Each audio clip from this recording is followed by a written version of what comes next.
Hello and welcome to English Holder YouTube channel. तपाईलाई English Holder YouTube च्यानलमा स्वागत छ। आजको यस भिडियोमा पनि तपाईले सिक्दै हुनुहुन्छ अंग्रेजी बोल्न चाहिने एकदमै महत्त्वपूर्ण एडभान्स इंग्लिश स्ट्रक्चर। हामीले हाम्रो दैनिक जीवनमा कयौं पटक यस प्रकारको वाक्यहरू बोल्छौं, जस्तै कि रुएर केही पनि फाइदा छैन, त्यहाँ गएर केही पनि फाइदा छैन, उनलाई खराएर केही पनि फाइदा छैन, उनलाई सम्झाएर केही पनि फाइदा छैन, धेरै बोलेर केही पनि फाइदा छैन। के तपाईलाई यस्तो खालको वाक्यहरू अंग्रेजीमा फर्म गर्न आउँछ त? यदि आउँछ भने ठिकै छ र आउँदैन भने यो भिडियोलाई अन्तिमसम्म हेर्नुहोला। भिडियोको अन्तिमसम्ममा तपाईले सिकिसक्नुहुनेछ यस्तो वाक्यहरूलाई अंग्रेजीमा कसरी बोल्ने भनेर। यदि तपाई अहिले पनि यो च्यानलमा नयाँ हुनुहुन्छ र बेसिक टु एडभान्स लेभलको अंग्रेजी सिक्न र राम्रोसँग अंग्रेजी बोल्न चाहनुहुन्छ भने च्यानललाई अहिले नै सब्स्क्राइब गरी छेउमा रहेको बेल आइकनलाई दबाउन नभुल्नुहोला, ताकि तपाईबाट कुनै पनि इंग्लिश लर्निङ भिडियोजहरू मिस नहोस्। ल भिडियोतर्फ लागौं है त। आज तपाईले सिकिरहनु भएको स्ट्रक्चर हो it is no use plus before plus object. यो स्ट्रक्चरको नेपाली मिनिङ हुन्छ केही फाइदा छैन। ल यो स्ट्रक्चरलाई वाक्यमा प्रयोग गरेर हेरौं है त। उनलाई सम्झाउनुको केही फाइदा छैन। It is no use making her understand.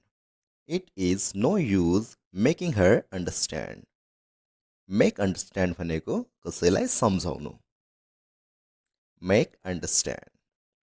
Once again, it is no use making her understand. It is no use making her understand. रुएर केही पनि फाइदा छैन। It is no use crying. It is no use crying. त्यहाँ जानुको केही पनि फाइदा छैन। It is no use going there. It is no use going there. उनलाई बोलाएर केही पनि फाइदा छैन। It is no use calling her. It is no use calling her. धेरै मोबाइल चलाएर केही पनि फाइदा छैन। It is no use using mobile too much. It is no use using mobile too much. अर्कालाई दोष लगाएर केही पनि फाइदा छैन। It is no use blaming others. It is no use blaming others.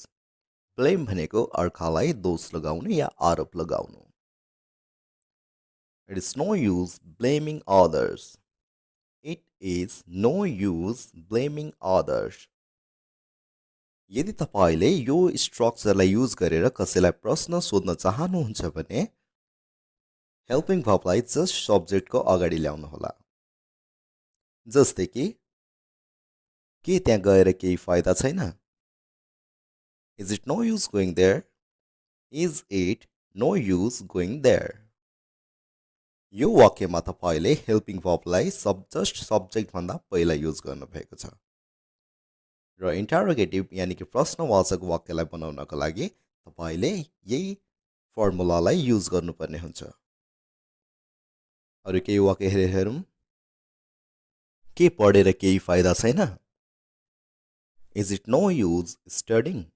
Is it no use studying? के उनलाई बोलाएर केही फाइदा छैन? Is it no use calling her? Is it no use calling her? के अंग्रेजी सिकेर केही फाइदा छैन? Is it no use learning English? Is it no use learning English? के नयाँ भाषा सिकेर केही फाइदा छैन? Is it no use learning new languages? Is it no use learning new languages? So guys, आजको भिडियोमा यति नै। सो तपाईले आफै नै यो स्ट्रक्चरलाई युज गरेर धेरै वाक्यहरू बनाएर प्र्याक्टिस गर्नुहोला। यदि तपाईँले अङ्ग्रेजी सिक्दा या बोल्दाखेरि यस्तो खालको वाक्यहरूलाई बोल्नुहुन्छ भने तपाईँलाई राम्रो अङ्ग्रेजी बोल्नबाट कसैले पनि रोक्न सक्दैन। सो यसलाई एकदमै प्र्याक्टिस गर्नुहोला र आफ्नो अङ्ग्रेजीलाई माथिल्लो लेभलसम्म लैजानुहोला।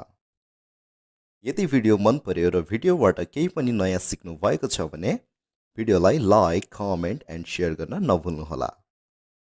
यदि तपाईँलाई अङ्ग्रेजीको कुनै पनि टपिकमा भिडियो चाहिएको छ भने तल कमेन्ट बक्समा गएर कमेन्ट गर्नुहोला।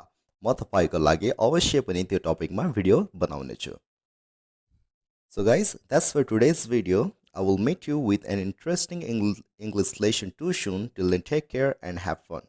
Thanks so much guys for watching this video.